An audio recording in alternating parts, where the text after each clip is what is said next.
pertama sebelum kita melakukan foundation pruning, kita harus perhatikan dulu daunnya juga masih lembek. Nah ini contohnya teman-teman, ini ya ada cadangan supaya pohon.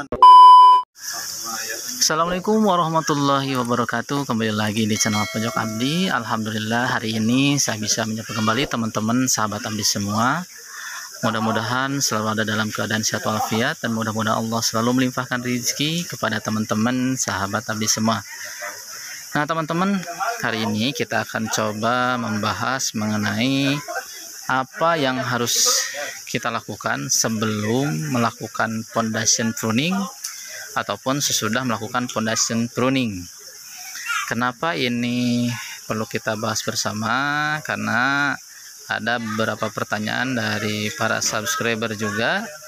Berdasarkan fakta di lapangan, ternyata mereka setelah melakukan foundation pruning itu ada yang mati teman-teman pohonnya.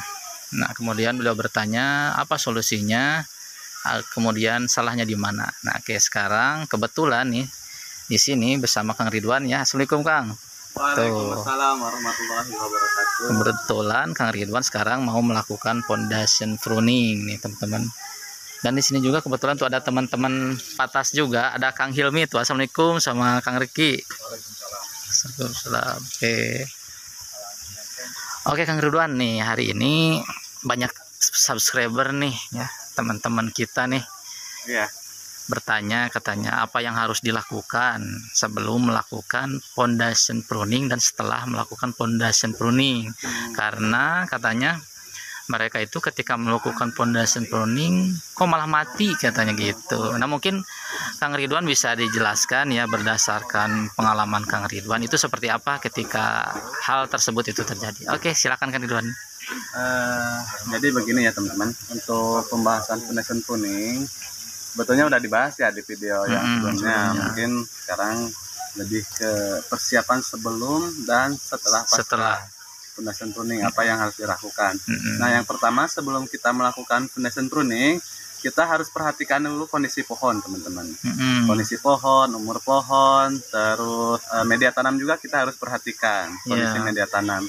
Jika media tanam, yang pertama dari media tanam, jika media tanam kita sedang asam atau pH-nya tidak normal, sebaiknya kita jangan lakukan foundation pruning.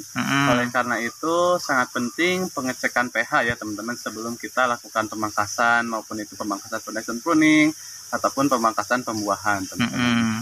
Nah yang kedua kita perhatikan juga kondisi pohon.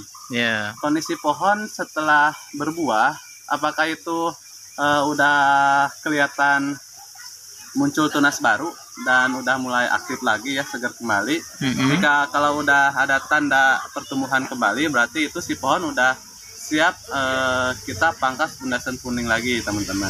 Nah kalau misalkan belum ada pertumbuhan, kita jangan dulu pangkas ya teman-teman, karena takutnya kalau bahasa Sunda rewasen. Begitu kita beres panen, si pohon harusnya kita istirahatkan dulu minimal itu 1 bulan. Satu bulan baru kita pangkas lagi teman-teman.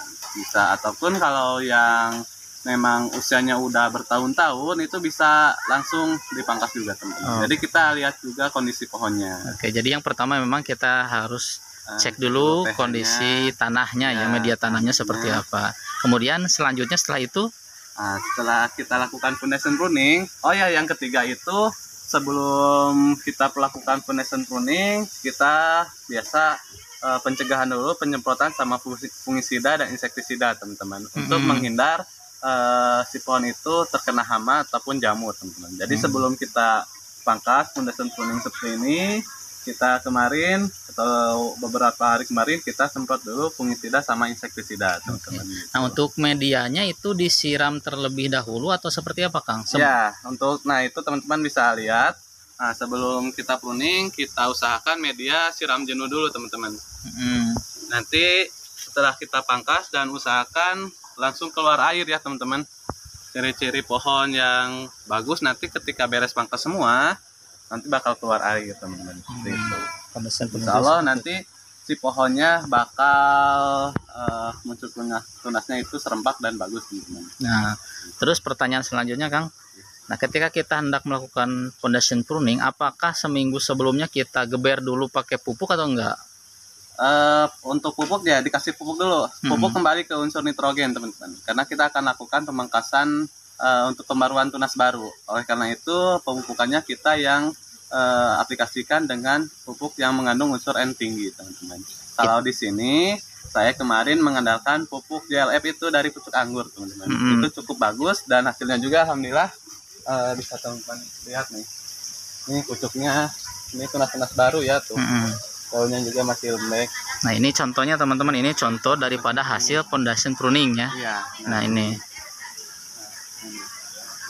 Ini ada foundation pruning. Alhamdulillah rata ya. 2 mata tunas semuanya. Ya, kemarin ini muncul juga, namun ini karena berdekatan nanti terlalu rimbun dan lembab, saya buang, ambil 1. Kita seleksi aja, ada yang 2, ada yang 1, ada yang 2 lagi. Jadi lihat kondisinya teman-teman. Oke, kembali lagi ke tadi pas pemupukan Kang, itu jatuhnya dikasih waktu berapa hari sebelum kita melakukan foundation pruning kalaupun mau dipupuk dulu gitu? Kalaupun mau dipupuk dulu ya misalkan 2 minggu atau 1 minggu itu harus ada pemupukan dulu teman-teman. Supaya ada cadangan supaya pohon menabung nutrisi untuk mendorong si tunas-tunas barunya. Oke, dan ini memang apa yang dijelaskan sama Kang Ridwan itu berdasarkan pengalaman tentunya ya. Contohnya ini teman-teman. Nah, kemudian Kang, tadi kan kita udah bahas nih bahwasanya sebelum melakukan foundation pruning itu ada beberapa hal yang mesti kita perhatikan ya. Nah, kemudian selanjutnya setelah kita melakukan foundation pruning itu supaya si tunasnya tumbuh serempak, kemudian nanti kita hasil akhirnya juga bagus, itu seperti apa? Nah, kita langsung praktek dulu ya teman-teman. Nanti ketika kita udah pangkas semuanya ini kita pangkas kalau foundation pruning 2 ya, 2 sampai 3 mata tunas tergantung ruas. Kalau panjang kita 2 aja. Ini juga sama 1, 2. Dan ya syarat yang keempat itu ini usahakan coklat, sudah coklat atau sion teman-teman. Jangan sampai yang muda kita bikin foundation pruning. Oke. Ini harus sudah sion ya. Kita sambil ngobrol santai aja nih teman-teman. Nah, kemudian selanjutnya Kang.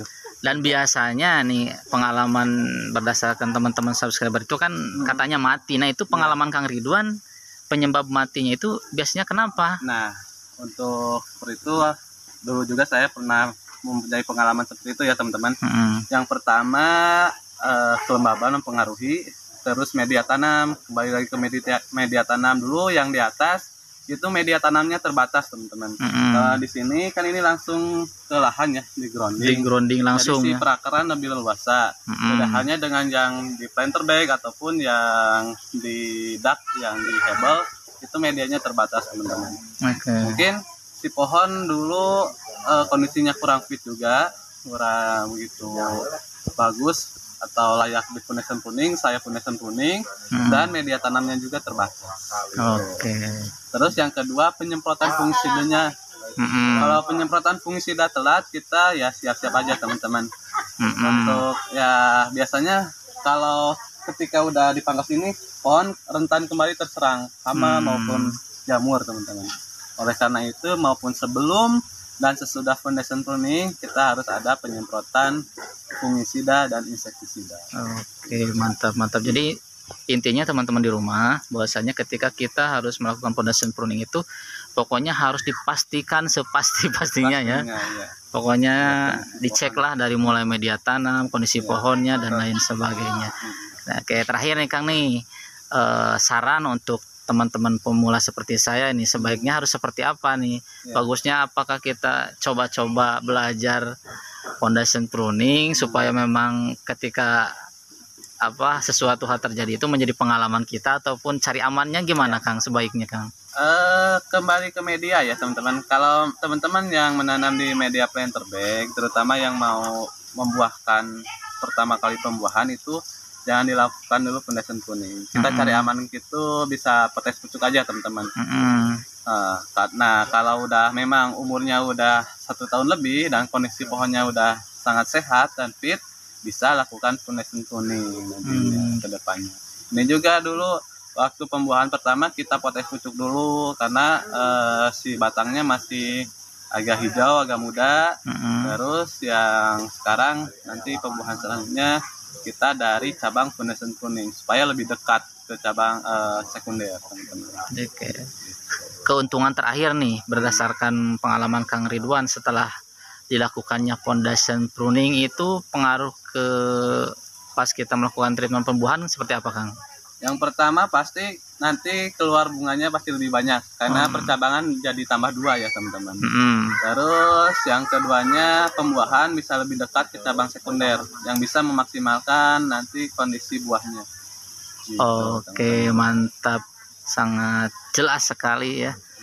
Pokoknya terima kasih nih Kang Ridwan nih selalu share ilmunya. Mudah-mudahan teman-teman di rumah juga saya semakin terampil lah gitu ya dalam bertani anggur. Oke, sekali lagi terima kasih, sehat selalu. Jangan bosan-bosan untuk berbagi ilmu bersama teman-teman di rumah ya. Siap. Oke, sehat selalu. Siap. Oke, nah itu teman-teman perbincangan ringan kita bersama Kang Ridwan. Mudah-mudahan teman-teman di rumah semakin tampil ya dalam bertani anggurnya. Mungkin itu saja video ringan kita hari ini, mudah-mudahan bermanfaat. Terima kasih. Assalamualaikum warahmatullahi wabarakatuh.